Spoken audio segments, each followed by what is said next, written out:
Welcome to Week 12. This week we will talk about topics related to ethical grant management practices. All of the topics we have discussed in this course to date should be managed with ethical practices. Honesty and integrity in implementing processes, evaluating programs, managing budgets, and providing services will lead to successful grant programs and important relationship building with grant funders and collaborators. Readings for this week include Chapter 10 of our course text, and assignments include a discussion forum, quiz, and assignment number 12, where you will review a case study of mismanagement and develop a response to improve the ethical grant management of this particular project. Honesty in grant management. You may be thinking, seriously? Do I need a lecture on the importance of honesty and honest grant management practices? Is this elementary or middle school? Isn't this a given at this point? This discussion is not to imply that anyone in this course or in grant project management in general is a dishonest person, but it is important to discuss honesty in the context of grant management practices within a few examples that grant managers may encounter. Ethical practices are often very clear-cut, but not always. Sometimes project activities or decisions fall into gray areas, and sometimes there are rules or regulations that grant managers are simply not aware of. These instances are all normal, and anyone working within the grant world will likely encounter them at some point. There are responsibilities to ensure honest practices on both sides of the grant-making process. Grantors have a responsibility to future grantees to share clear expectations from the beginning. Funders should outline their mission and giving priorities and describe their expectations for proposals in public requests for proposals or RFPs or in other funding announcements. Grantors should also be honest and clear on their expectations with awards, including the terms and conditions within the grant agreement. On the flip side, grantees have a responsibility to implement and manage projects with honesty and fair practices. This pertains to the entire grant cycle as well. Organizations should submit honest grant proposals that include made-up or inflated data to try and stress the need, or proposals that include embellished experiences or collaborators will almost always come back to create more problems if the project is funded. Proposals should include realistic goals and objectives. Don't set yourself up for failure before you even start with goals that cannot be achieved. Grantees also have a responsibility to ensure honest grant budget management, reporting, and evaluation practices throughout the project period. In almost all cases, the funder wants your project to be successful.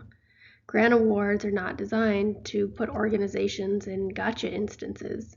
Program officers and other staff are there to help and support you along the way, and are helpful in most cases. Honest communication between parties will lead to program and projects that have a meaningful impact. Honest and open communication also creates transparency between the parties. We've talked about this term in earlier weeks, but it's important to stress again, transparency in each step of the grant management process is correlated with successful projects.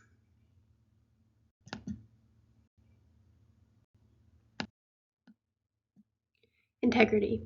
If you Google the term integrity, you will see endless definition variations and examples in all areas of life: home, school, work, and everything in between. Integrity encompasses honesty, as we just talked about, and extends a bit to include the way one acts in all decision making, the way you communicate with colleagues and grantors, and the way one responds to instances along the grant management timeline. Having integrity supports the development of ethical grant management practices that promote trust and lead to programs that have positive impacts. Does this mean that if you draft an honest grant report, your project is for sure going to be successful? No, of course not. It is not as simple as that. However, building a grant management process that maintains integrity throughout the life cycle will create an atmosphere of support, strengthen relationships, and impact positive change. Let's talk through a few examples that could create ethical issues within a grant management practice in which honesty, transparency, and integrity may have a significant impact. One area of a grant-funded project that requires honest and ethical management includes the grant budget. We talked in depth about managing grant budgets in week 10 of this course. Sound budget management practices help to minimize areas of concern within grant expenditures. The following are budget examples that could cross the ethics line and could lead to trouble with your funder. Inflating budget numbers in the grant proposal is an unethical practice. Your grant budget is a projection and will never be exact, but significantly inflating and intentionally inflating budget line items to use awarded funds beyond the scope of the specific project is not a best practice. For example, if your grant proposal includes participation of the program director at an annual conference projected at $5,000, but your budget line item includes travel expenses of $10,000, this could be questionable. This does not necessarily indicate ill intent, but if the budget justification should include an explanation of how the additional $5,000 was budgeted. Supplanting funds. It is often clearly stated in program announcements that budget funds should supplement, not supplant. All federal funding cannot be used to supplant funds.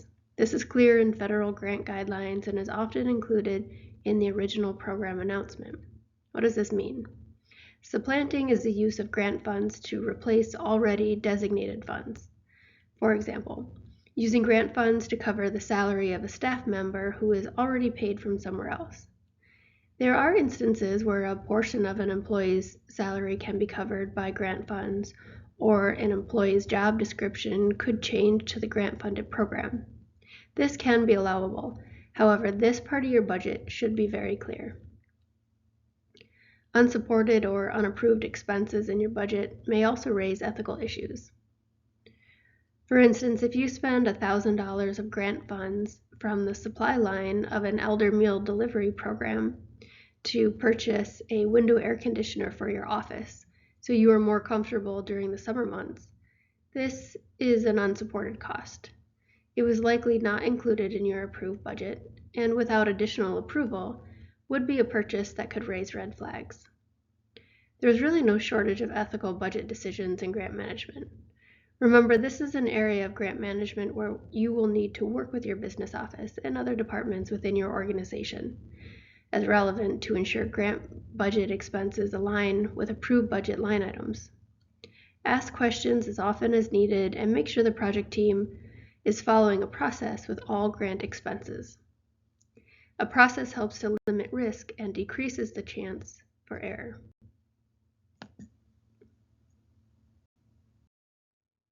Conflicts of interest can arise in many different areas of a grant-funded project. A conflict of interest can occur when an employee has a personal or a business interest that conflicts with their professional responsibilities. This could mean hiring a direct family member, such as a sibling, parent, or spouse, for a grant-funded position, especially if the hiring did not proceed through the organization's regular hiring process. For example, a grant-funded infrastructure project through the Tribal Transportation Program to improve the safety of tribal community access roads could include $1 million to consult with a construction firm to lead upgrade efforts. If the program director or grant manager contracted with a local construction firm, and this firm is owned by the grant manager's spouse, this could be a conflict of interest. It may also be a conflict of interest for the grant manager themselves to pay themselves additional grant funds to conduct the project evaluation. This is another advantage to hiring an external evaluator to conduct this process. An external evaluator decreases the likelihood of a conflict of interest for the grant manager. Most organizations have specific policies and procedures to try and minimize conflicts of interest. Many organizations will require employees to complete conflict of interest forms. The form included here is just an example of such a form. You could review such forms in hundreds of different formats. Organizations may also have specific procurement guidelines that should be followed to minimize conflict when it comes to purchasing project supplies and equipment and contracting with project consultants. The policy you see here is an excerpt from BMCC's procurement policy that outlines the purpose of the policy and the procedures in place to ensure fair and equitable treatment when it comes to hiring and purchasing. These guidelines are relevant to grant-funded projects and beyond.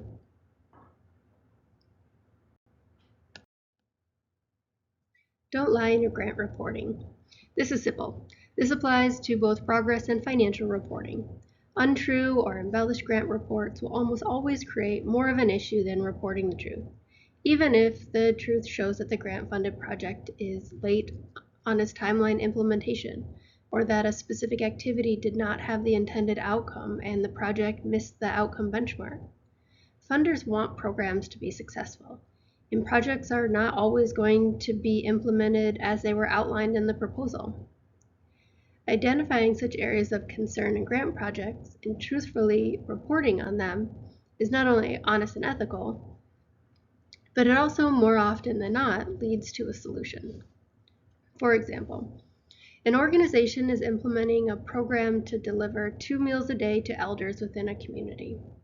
The program was set up to use 2 delivery vans to reach the large geographic area.